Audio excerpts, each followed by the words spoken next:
So who is Merrick Garland, and why should he be important to you? This is Truth to Ponder with Bob Bierman. Now, I'm going to get to that story about Merrick Garland in just a few minutes, but I want to start out with a story that I ran across this past weekend. Maybe you've seen it, perhaps a lot of you have not seen it, but I would like to make you aware of it. A 16-year-old student in the state of Wyoming was arrested, and the entire school was placed on lockdown. And you want to know why? Was she some kind of a terrorist? Was she wielding a gun?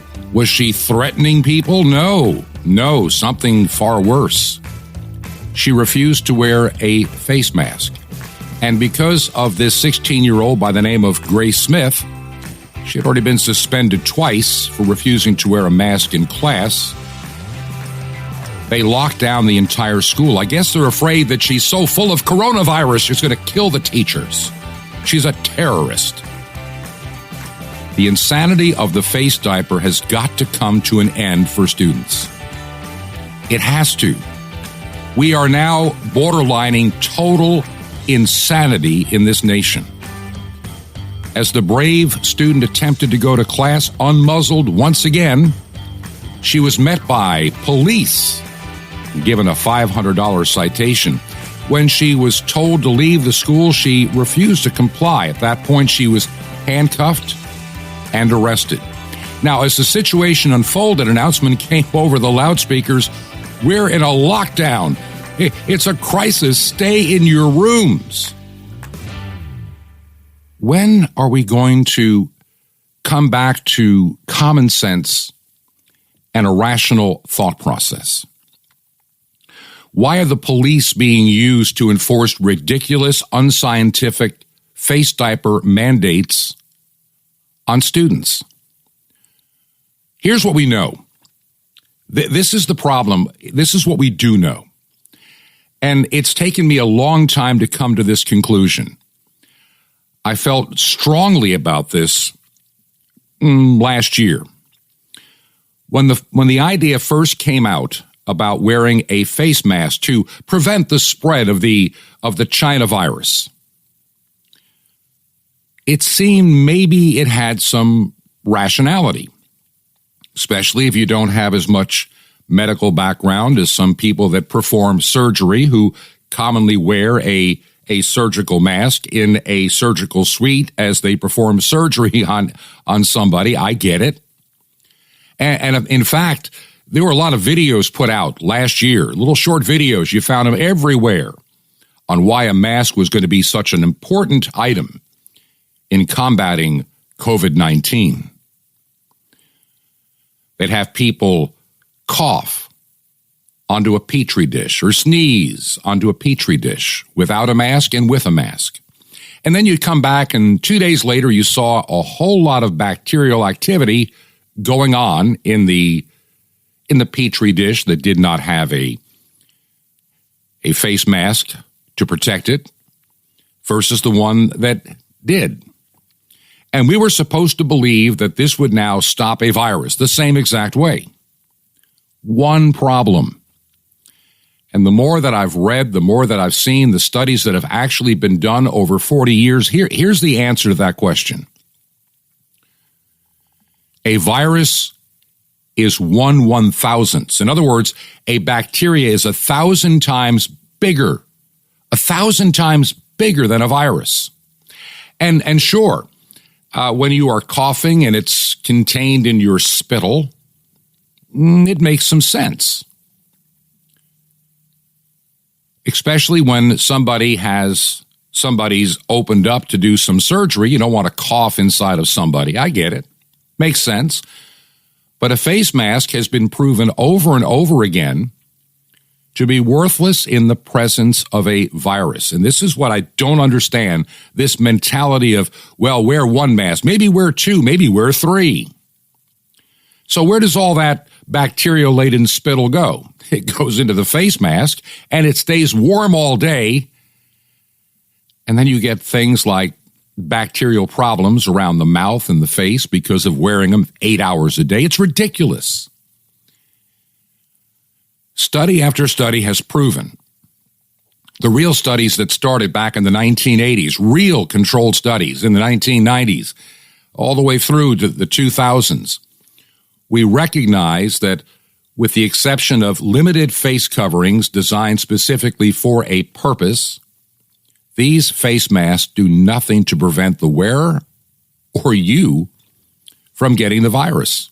Period. They just don't work. Yet somehow this has become the new mantra of compliance. Everybody must wear one of these face diapers because it's going to keep everybody safe. Safe from what? Do you think it's a good idea for, a 7-year-old, a 2-year-old, a 3-year-old to wear a face covering?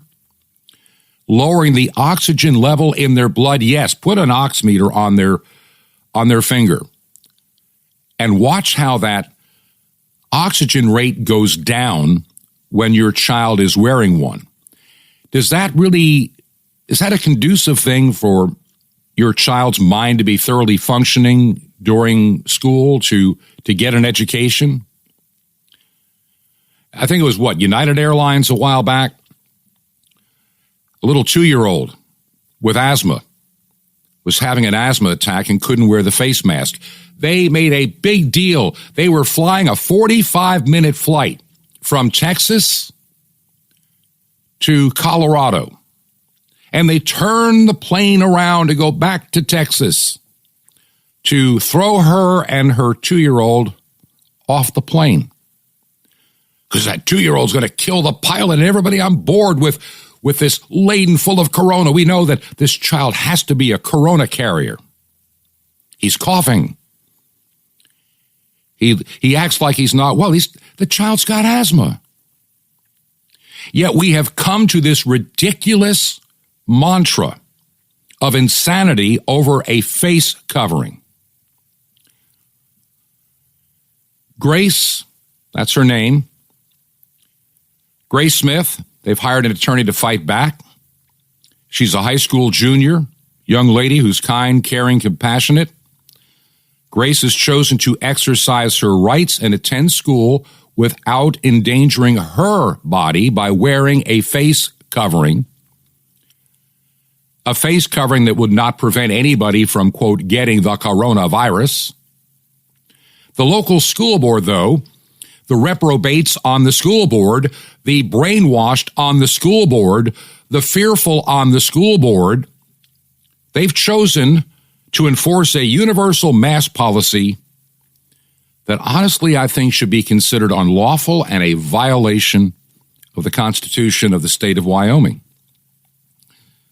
We've gone from being sane, normal, to ridiculous, fearful, and crazy.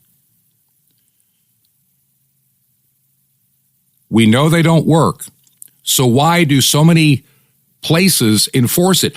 Education, this is something I mentioned yesterday and again on the Monday program. Education has been systematically taken over by the leftist of our society. And I don't care if you're in, quote, a red state. You're going to find school districts that are full of the woke, all ready to teach critical race theory, transgenderism, human sexuality to young, impressionable children. The schools feel it's their inherent right to own and control your children. And so this silly school board, and of all places, Wyoming, for crying out loud, is enforcing a worthless, ridiculous, feel-good mandate for wearing a face diaper. When are we going to wake up and realize that none of this is really doing anything to prevent the spread of this virus? Grace has been suspended and arrested for not wearing a face mask. She's been targeted by peers and school staff members simply for exercising her rights. And she's going to be raising funds to help with her legal cost of defending her civil liberties and really yours and the rights of other students in Wyoming who are enduring the same, what I firmly believe is totally ridiculous, unlawful treatment. How do we fix this? I think the problem is on the left. They can't be fixed anymore. They're living in reprobate delusion about so many issues and so many things. They are so determined to have you celebrate Pride Month. They're so enamored by the idea. Maybe this kindergartner who's a boy wants to be a girl, or a girl wants to be a boy. Let's encourage it. Good grief. I can remember my one granddaughter years ago. She wanted to be a mermaid. Should they transition her when she's that age to be a mermaid? Cut her legs off and splice on, fish fins? This is the reprobate insanity that we're dealing with in our world today. And somehow, the left has managed to occupy the White House, 50% of the Senate, and a slim minority in the House of Representatives. And while they have this power, they're going to exercise it to the best of their ability to fundamentally, as Barack Obama once said, transform America. And my question has always been, transform it into what?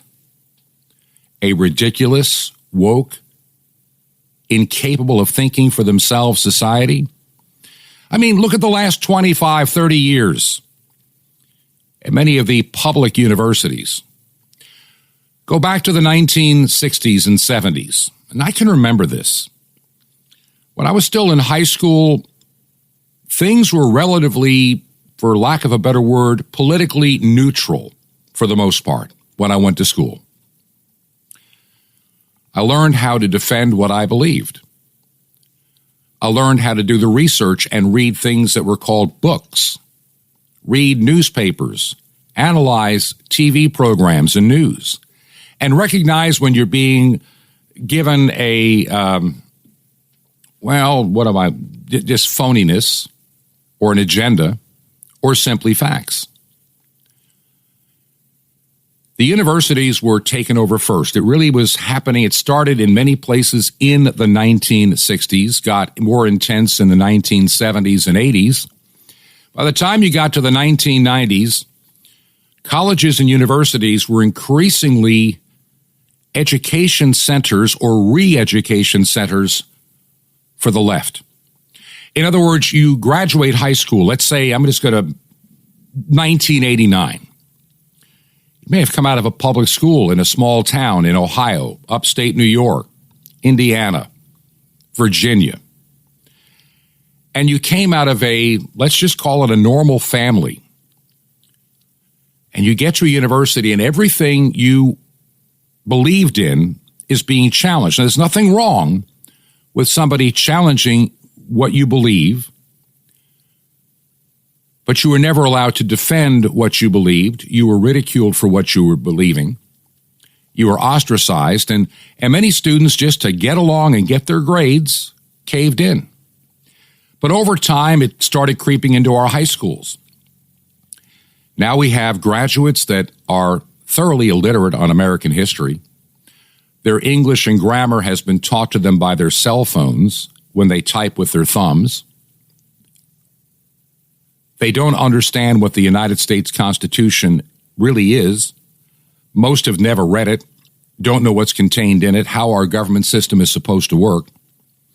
In other words, they're functionally illiterate on the important things in life, but they can operate a cell phone, they can make TikTok videos, and they believe in every little cause that was drummed into them in high school and college, and now even in middle school, junior high, high school and college, and increasingly all the way down into the elementary school grades. Yes, your father rides around in a Jeep. He's killing the environment. Polar bears are dying because your father is so greedy and selfish that he wants to ride around in a Jeep Grand Cherokee Laredo. I've heard it all before. And these children at this impressionable age, when increasingly they want your child in the school longer hours, they want to give them breakfast and lunch and after school activities and then daycare centers. And finally the child gets home exhausted, worn out, being so structured for so many hours a day. They seldom interact with their own parents.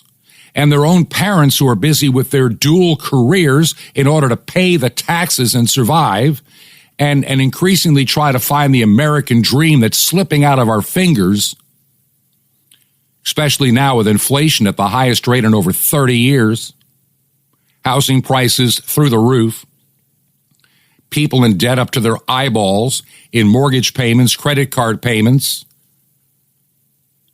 car payments, and all that goes with it, health care cost if their employer does not provide it.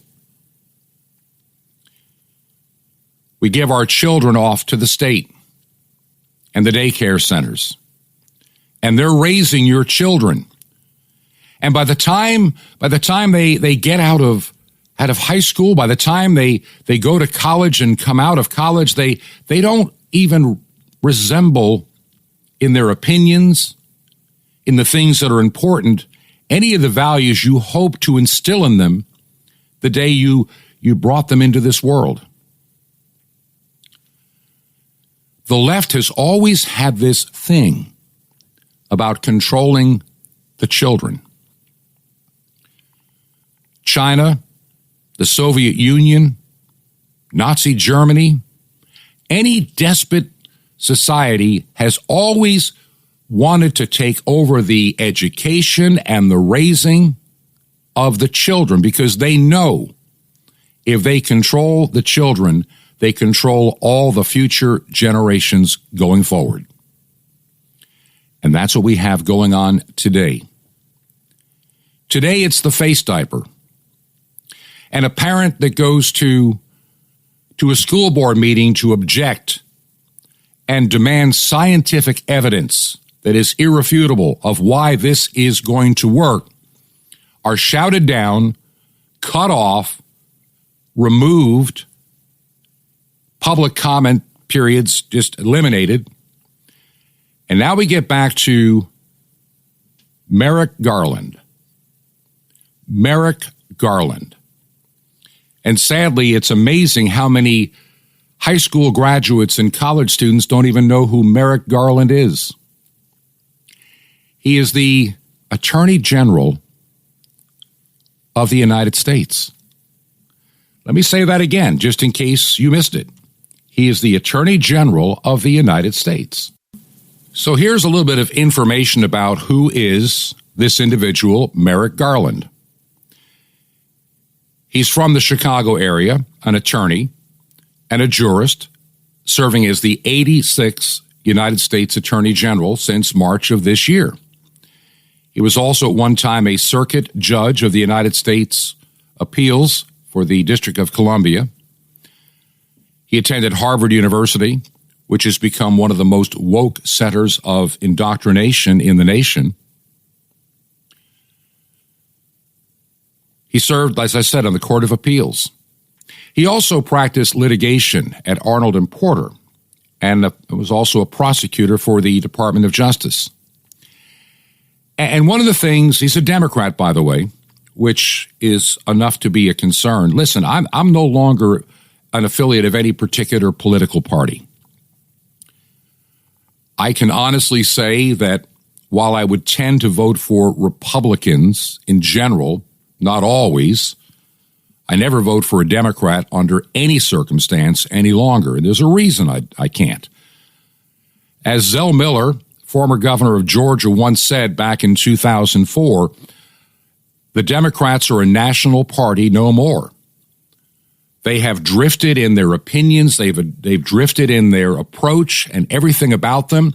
They have ceased being the party of, quote, the working man. And I can remember back in the 70s, I knew a lot of Democrats, and even in small towns in upstate New York, Long Island, when I was a little kid, and in other places I've lived, where a lot of people were Democrats. I may have disagreed on some of their policy, but they were generally good people, and they meant well. The party had established this mantra that we are for the little guy, the working man, the family. We want to make sure that you can have your, the chicken in every pot and a car in every garage kind of philosophy that we heard back in the first part of the 20th century. But over the decades, the Democrats have drifted farther and farther toward the extreme leftism borderlining on communism and socialism in this nation. Look at Bernie Sanders. He's not even a Democrat. He's a socialist. He runs for office in the United States Senate from Vermont as a socialist, though he will caucus and vote with the Democrats, and he actually ran for president under the Democrat banner, even though he is an avowed socialist. The Democrat Party has shifted so far from the days of a John F. Kennedy and a Hubert Humphrey or a Harry Truman. That party is dead and gone a long time ago. They love to live on its legacy to fool people. Republicans were always called the rich and millionaires party, the country club party. And when you look at who's who in America and who has the money, it's certainly not the wealthy Republican banker class anymore. It's a Democrat and lawyer class. Lawyers. You realize most trial lawyers are Democrats. But that's just very simple. That's how it is. Not all, but most. And what they have done to the legal system, or I should say the justice system, they've turned it into a corrupt and immoral legal system. Money talks. Money talks a lot in the courtrooms today. It's all about the Benjamins, as somebody said. And so now we have Merrick Garland in the Attorney General's office, head of the Department of Injustice. And to give you an idea of just how dangerous this man is, look at those people that were rioting last year, destroying police cars, buildings, property, even killing people. The Department of Justice, even last year, under Barr, of all people, did little or nothing. The system's so corrupt. The corruption crosses party lines. The election of 2020, obviously, in my mind, was tainted. It was messed with. The irregularities were allowed to happen under the guise of the coronavirus pandemic. Tell me in Georgia, please, just to give you one example that I can vouch for. Mark Zuckerberg, Facebook, he took $450 million. $450 million. By the way, Zuckerberg's a Democrat. He took $450 million of his own personal money from his billions with a B dollars from creating Facebook and plowed it into certain states like Georgia, like Arizona, like Pennsylvania. Sound familiar already? Wisconsin and Michigan plowed lots of money.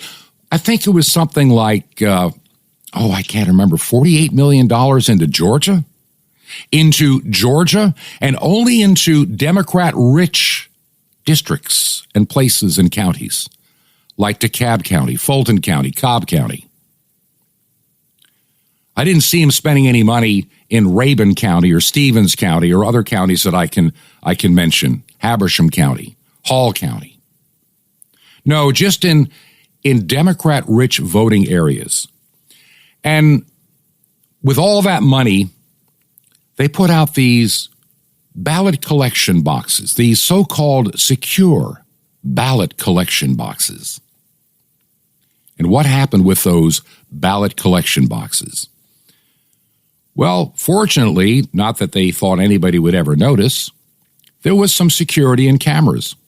And see, there's this one box, and there are many others, but there's one box where the video is pretty clear to see. This one big secure box in this Democrat-rich county had approximately 30 people put in ballots into that box. Let me say that again. 30 people put ballots into that particular box. The security cameras show it. Over all the time those boxes were out there, roughly 30 people used that one particular box. And that one particular box had 19,000 ballots. 30 people put in 19,000 ballots into that one box in a very, quote, Democrat-rich region. Were those legitimate ballots? We'll never know. Chain of custody is lost on so many of them, but they're in the count. And you don't know which ones are which. It's a tainted election any way you look at it. By the way, Biden only won the state of Georgia by 11,000 votes. So that one box with 19,000 votes, that one box alone could have tipped the election. But I'm sure if you go into other areas of the metro Atlanta area, you'll find more and more similar boxes that were thoroughly abused to steal an election.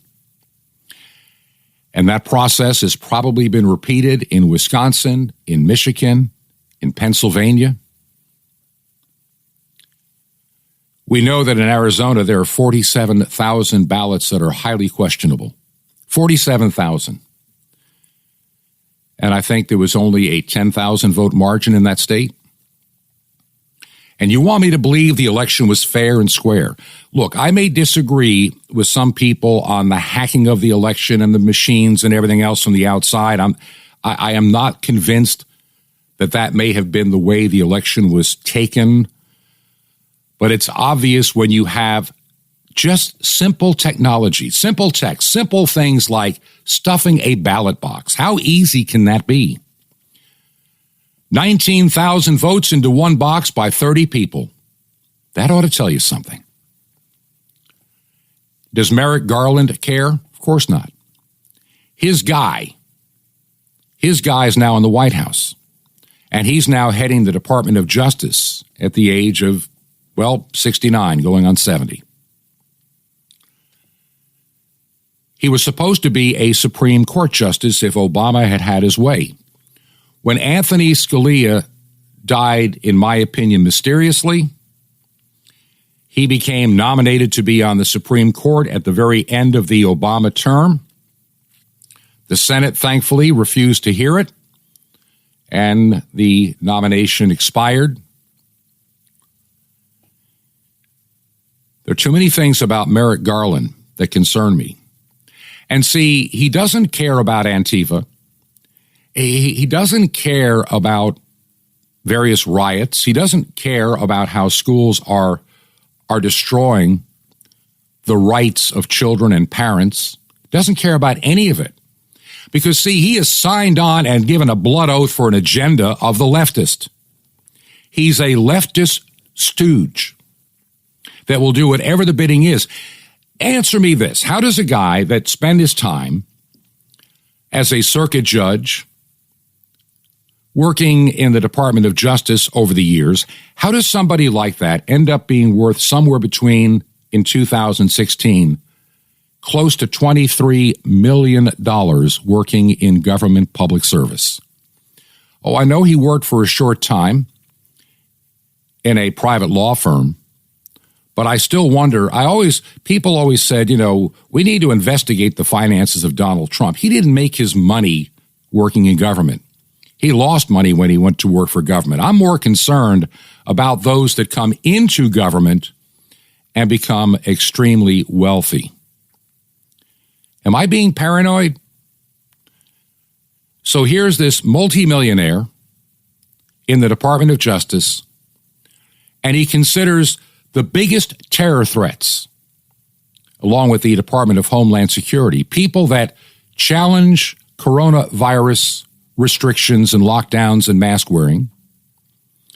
People that challenge the validity of the 2020 election in spite of what your eyes can see on the video. The numbers are clear and apparent. He's not worried about any of that stuff.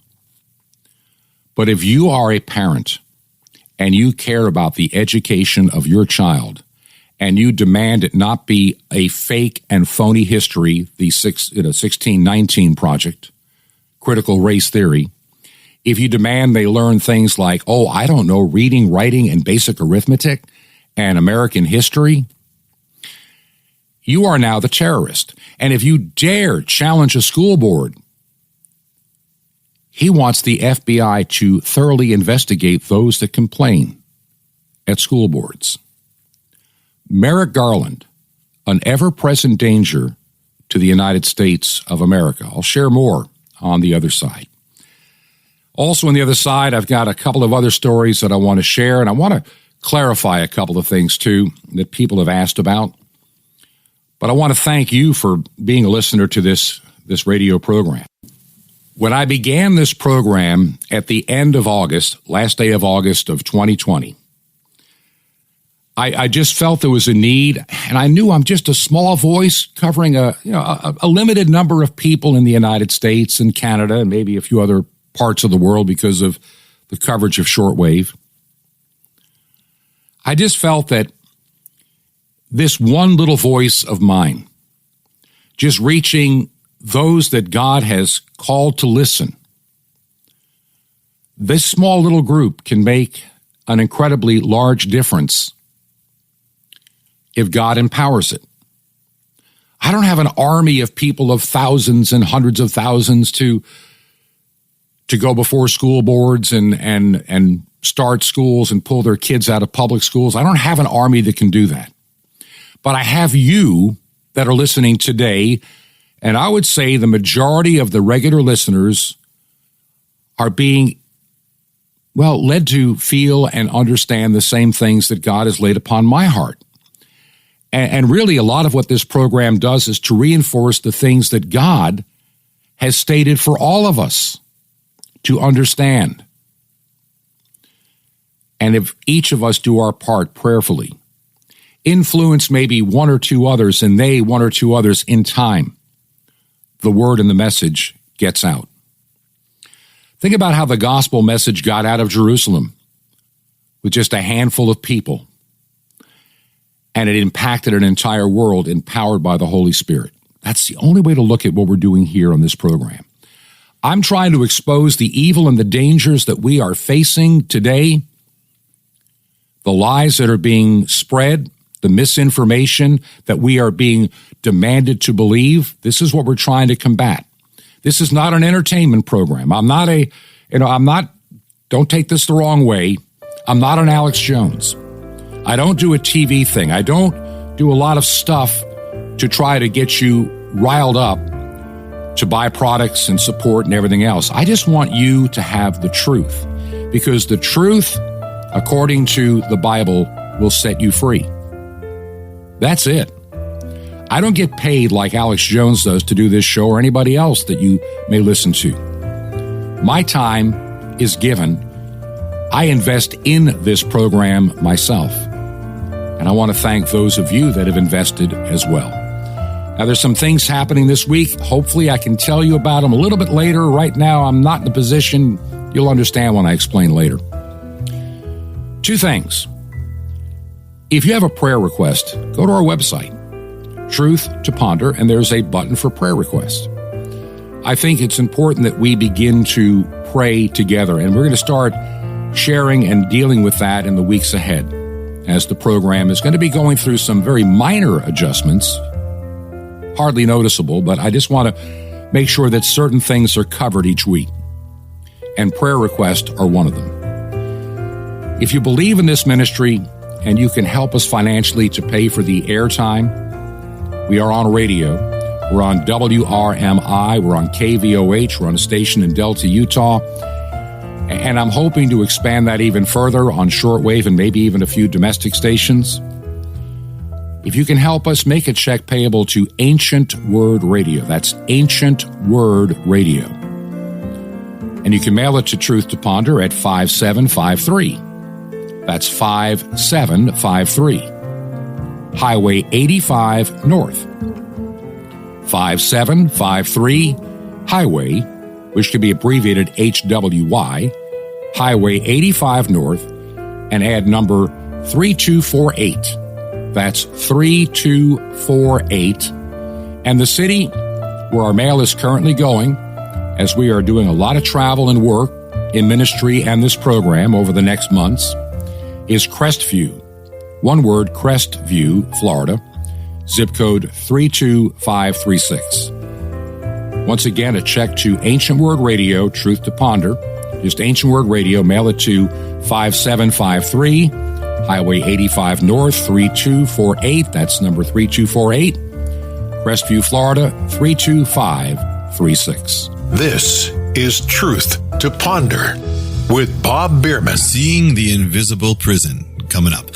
Shalom Aleichem. This is the nice Jewish boy, Jonathan Kahn, your Jewish connection, bringing you the riches of your Jewish roots in Jesus. Now, get your pen out as fast as you can so you don't miss out on receiving a special free gift you're going to get and love in a moment.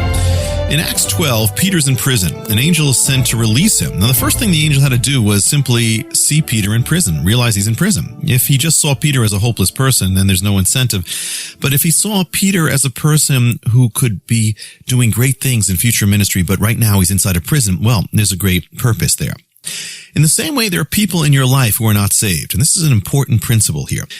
They're living in anger, angry people, bitter people, rotten people. And, that all may be true, but if that's all the way you see them, then you're doomed to see them that way and nothing else. You're dooming them to that.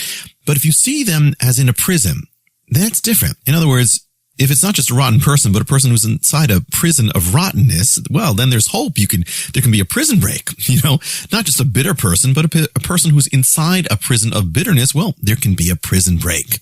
Not just a lost person, but a person who has the potential to become a child of God and who right now is living in a prison of ungodliness. You see that person inside the prison they're in and as someone who potentially can be free of it by God's grace. Right now, who's stuck, but it can be free. First step, my friend, see the prison, separate by faith and by the blood of Messiah, the prison from the person, so that you, by the grace and the power of God, might separate the person from the prison. Want more? Ask for angels and outlaws. Now, how'd you like to be able to do great things in God? Well, you can. Sapphire is the super spiritual supplement to help turn your walk into a super walk with God. Plus the incredible mystery of the temple doors, all free. How do you get it? All free? Easy. Just remember Jesus' real Hebrew name, Yeshua, and you dial it. That's it. So just dial 1-800-YESHUA-1. You will be blessed, my friend, but call now. That's 1-800-YESHUA-1.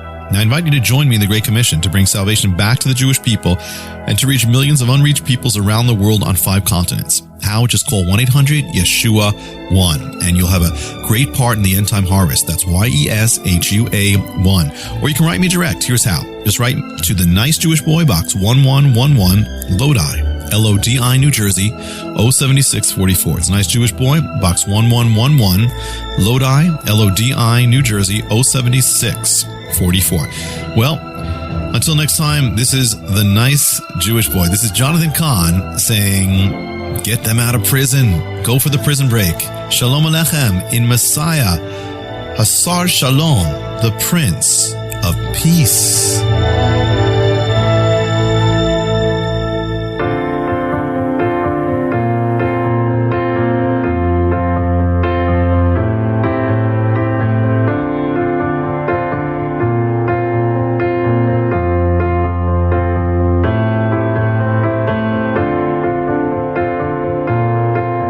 This is Truth to Ponder with Bob Bierman.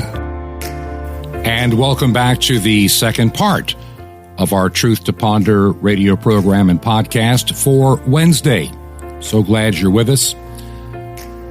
What I'm about to say has been said by many others over the years in different ways, but I've really come to believe something. When good people, law-abiding people, productive people live in fear of their own government, then their own government has become evil and dictatorial. It no longer functions as a godly government. It exists to serve its own desires, its own desire for power and control.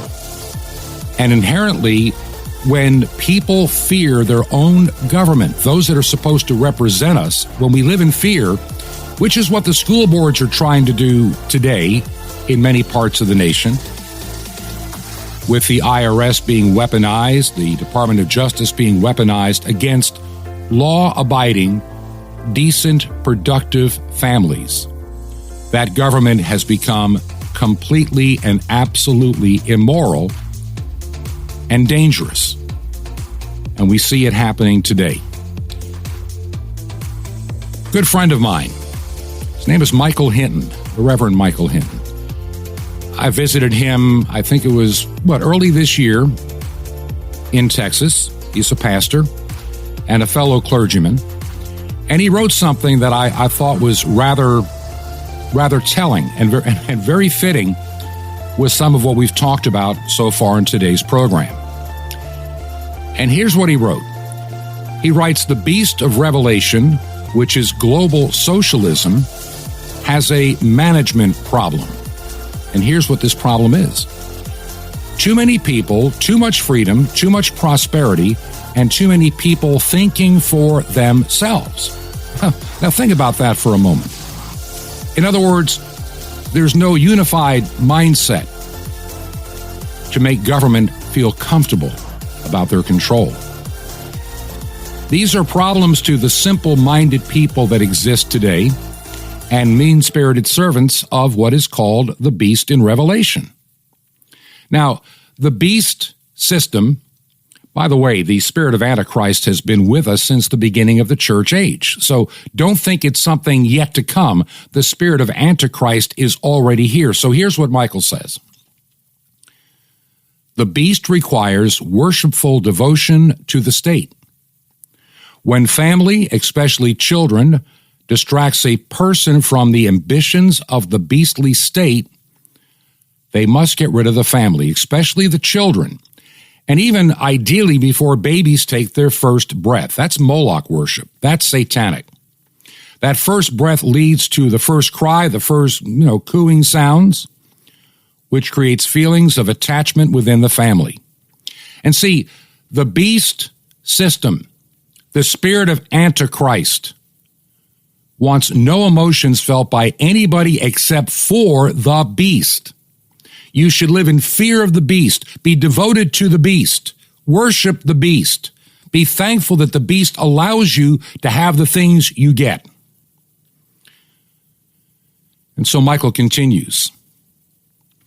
There should be no desire to provide for the health, safety, and happiness of the family. Family is the chief emotional rival of the totalitarian state. How dare a married couple think they can care for a child better than the village? Let me stop there for a second. Remember that book that came out, 20 some odd years ago, It Takes a Village to Raise a Child? And it's not so much the concept of the village that Hillary Clinton alluded to. It's the village where the village is the state, not your family and your friends and your neighbors. See, look, when I came along in the 1960s, every neighborhood mother knew every neighborhood child, and they talked to each other. And so, yes, there were extra eyes and ears watching the children at play. And if somebody did something wrong, the parent heard about it. That's very different than the state completely taking that entire role away from the family, ripping it out of the family and taking something that does not scripturally belong to the state and taking it for itself, stealing it, ripping it apart. And Michael concludes, and he's correct. How can we have feelings for others when we cannot even see their faces, especially the faces of children? And I think back to the story that I began with at the beginning of the program. This putting face coverings on little children.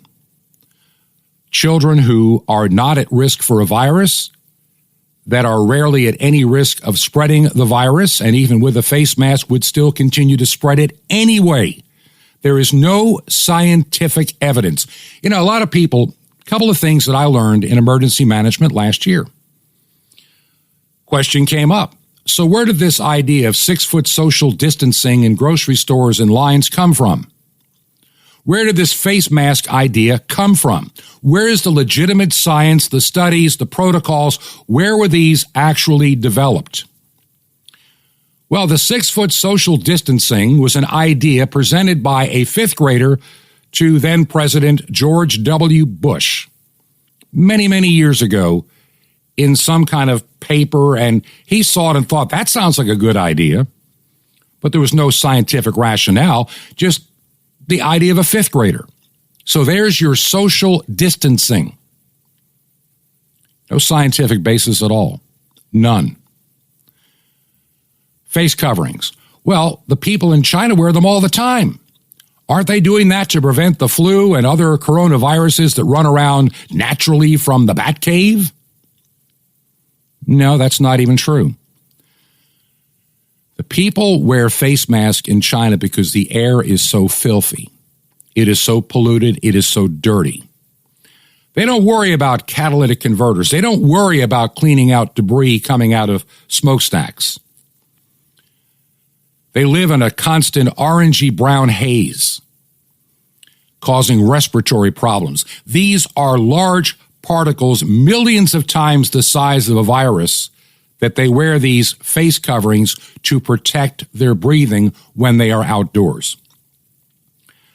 I had a family member that spent a number of years in China, in essence, really as missionaries in China, even though it's not legal. They were English teachers, and they talked about wearing those face coverings because the air was just so dirty. Everything outside was just full of dirt, dust, filthy. And they wore them so they wouldn't go into coughing fits. And so the idea of wearing this face covering has no scientific justification for protecting people from a virus. End of discussion. Yet people are living in such fear that has been pushed by the media, pushed by the government, pushed by Dr. Fauci, pushed by those that created the virus. Lest we not forget, this virus didn't just naturally occur as they tried to lie and make us believe last year. You know, we already knew in emergency management the odds that this came out of the lab in Wuhan was statistically very high. And many that knew a lot about virus transmissions and the history of coronaviruses had a very skeptical look on their face when the whole idea that somehow at a wet meat market in Wuhan, the virus got to patient 0 and the rest is history. That's what Peter Daszak, had proposed. He's from the EcoHealth Alliance that funneled, he was the bag man, the money man for funding gain-of-function research. See, it was illegal in the United States, so we just gave him the money and he did the dirty work for us, sending that money to the bat lady in China. And so to cover their tracks, the new narrative was this was a naturally occurring virus, and lo and behold, we have to do something about it. We're going to social distance, flatten the curve, wear face coverings, pray that we can get a vaccine, and life could maybe go back to normal. If you think life is going back to normal, you are being deceived. Those that are in control of the narrative, particularly at the federal level and certain states like New York and California, just coming to mind, Michigan and others, they don't want to let go of this newfound power. The beast never wants to let go the power that it is stolen. The power over your life, your work, your family, what you're allowed to believe, what you're allowed to spend your money upon. They want to know everything about it. They believe they have a right to know every financial transaction that you make. Funny, as somebody pointed out, and Facebook, good old fascist book, says, missing information, it's out of context. Somebody wrote, it's amazing how politicians can pass a 2,000-page document to spend $3.5 trillion with a T dollars and never really read what's in it. But that same government wants to empower the IRS to look at every transaction in any bank account worth more than $600. Isn't that amazing? The power they want to give to the IRS. They want to know someday where you spend your money. Thankfully, the banks are furious, and I don't blame them, whether you like a bank or not. On this one, I'll side with any bank that wants to put a stop to this silliness, this invasion of privacy, this violation of the Fourth Amendment of the United States Constitution. That's what it is. They're assuming you're a criminal. We have the right to look. Whatever happened to the right of privacy and your papers and your security? Out the window with Garland Merrick and Company and this IRS and Janet Yeltsin et al. You are just a cog in the beast wheel system. And the sooner you figure out that everything that we've been going through for the past year is a part of a planned reset to change fundamentally not just the United States, not just Australia, not just Canada, not just the United Kingdom or Germany or France or Italy or anywhere else. It is designed to bring us one step closer to a total global system. And as those who are aligned to Satan bring us to that point, and we gradually just surrender our freedoms to be safe and get some of our freedom back that has been ripped apart and stolen from us over the past year. It has been stolen, not for safety. Of course, that's always what they say. This is for your own good. This is for your safety. This is for the greater good of society. All these unscientific, ridiculous ideas. All we are doing is setting the stage to have a global system. I'm not going to go out on a limb and predict, but it certainly has the earmarks of preparing the world for the beast. Because see, once we have a global economy, once we have no longer the identities of the states, they just become regions of a larger reset global system.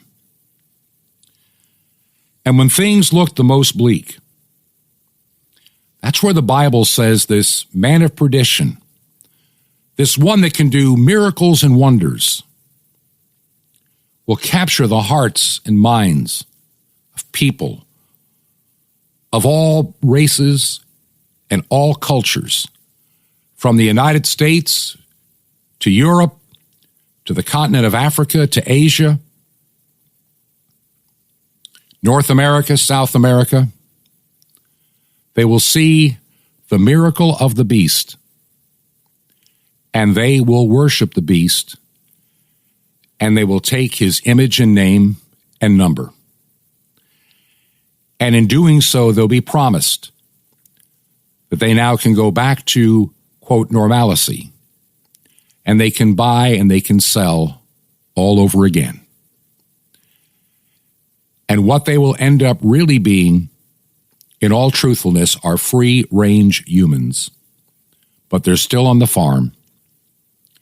They're still owned by the farmer. Do you see where all of this is heading? Do you see the danger that I'm seeing in this world today? That we are on the verge of the beast system building its foundation, setting it up where it can, in time, become the worldwide and global system. Now that brings up the next topic. Some will say, so what? I'm a good Christian. The rapture will take me out. I won't have to worry about any of this. Well, what if you're wrong? What if you're wrong and, like Christians for 1,800 years, believed that they would see this system come upon the earth, and Christians would have to fend for themselves, work within their own communities, be hunted down, be persecuted, be despised, be hated of all men? Show me in the Bible where it says United States Christians don't have to worry about the beast. Don't have to worry about tribulation. Don't have to worry about persecution. Don't have to worry about martyrdom. We are exempt because, hey, we're United States Christians, man. We got the rapture to save us. Peace and safety is what the beast will declare. Security, cradle to grave. If you abide by the rules of the beast, you'll be good. All others will be gone. Why do you think they want your children? Why do you think they want to dehumanize them with face masks? Every bit of it is a small piece of the beast system. Now, I had something else I wanted to get into today, but I can tell that I just won't have the time to get into it, but I'll get into it tomorrow to answer some questions. A couple of listeners have raised, and somebody had made a comment on the Gab site, and I want to answer it, and I want to answer it in a very Christian and loving manner, and I want to be well prepared to give my reason for what I'm going to tell this individual who is a little bit on the hostile side, complaining about something, and I need to answer that. And it will help you as well in understanding how the beast system works. Let me ask you a question. Do you think the world is going to get better? Do you think that the 2022 election in the United States is going to fix our problems and it's all going to be better again? Just like it was in the old days. Going to church, praise band, the light show, and everybody there, nobody worrying about the coronavirus because we'll all be safe and vaccinated up, showing our little passports to get in. My friend, this is the beginning of the greatest fundamental change that you will ever see. Nazi Germany was just a little prelude event. The Soviet Union was just a glimpse. This, my friend, is coming, the real deal. And many of us will see it come. Do you believe in the ministry of what we're trying to do here? Go to our website, truth2ponder.com. Share your prayer request. You can contact, find out about the program, help us there financially too. If you prefer, you can make a check out to Ancient Word. That's Ancient Word Radio. And the mailing address for Truth to Ponder is 5753 Highway 85 North. That's 5753 Highway 85 North, number 3248. In the city of Crestview, one word, Crestview, Florida. Zip code is 32536. One more time. The mailing address, make your check payable to Ancient Word Radio, is Truth to Ponder, 5753, Highway 85 North, number 3248, Crestview, Florida, 32536. Tomorrow we pick up where we left off today. The beast is setting up his arrival. The foundation is being laid. Are you ready? This has been Truth to Ponder with Bob Bierman. To find out more, visit our website, truth2ponder.com. That's truth2ponder.com. Truth to Ponder, shining the light of truth in a darkening world.